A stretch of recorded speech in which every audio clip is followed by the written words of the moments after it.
Hi, I'm Jeff Murrah. Welcome to Healthy Marriage Tips, where today I'm posing a question to you. Imposter syndrome, is it a new thing?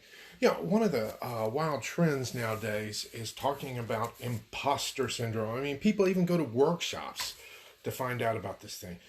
When I read about it to find out what is this thing, I realized that I heard about this years ago in workshops dealing with sexual addiction, that it was a common affliction. They found among some very affluent people that went around starting to question the people around them, wondering if they were being fakes and if they really knew me, would they love me, and all sorts of stuff like that.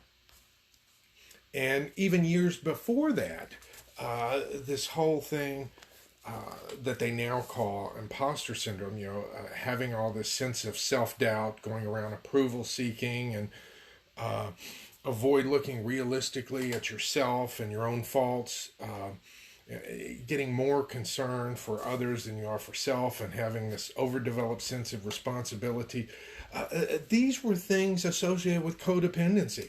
It's almost like all they've done is taken the old symptoms associated with codependency, put a new label on it, and have found something new to present you with.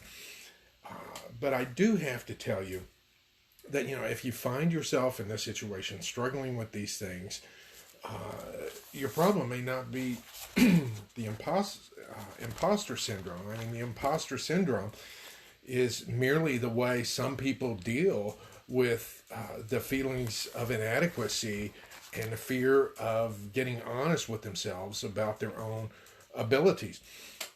It's almost like they don't like looking in the mirror because they feel like, if people really knew me, they wouldn't love me. And going around and pushing yourself to where you're a super performer is another way of covering that up. I may have to do a whole presentation or series of presentations on that. But I wanted to go ahead and address this and put it in context, rather than you going around thinking that this is something new. It's not. It's been around for a while. The packaging is new, but the concept isn't.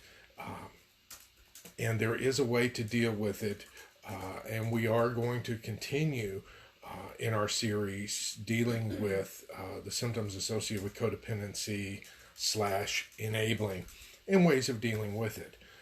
But I wanted to go ahead and address this with you. So, if you're one of those people that like to be aware of what's the latest buzzword, what are people watching on YouTube, what's going on, don't be led astray.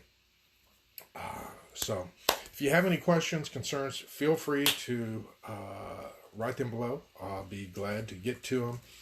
If you need to send me a private email, jeff@restorethefamily.com, and I'll be glad to get to them. But until next time, this is Jeff Murrah, wishing you best regards. Goodbye.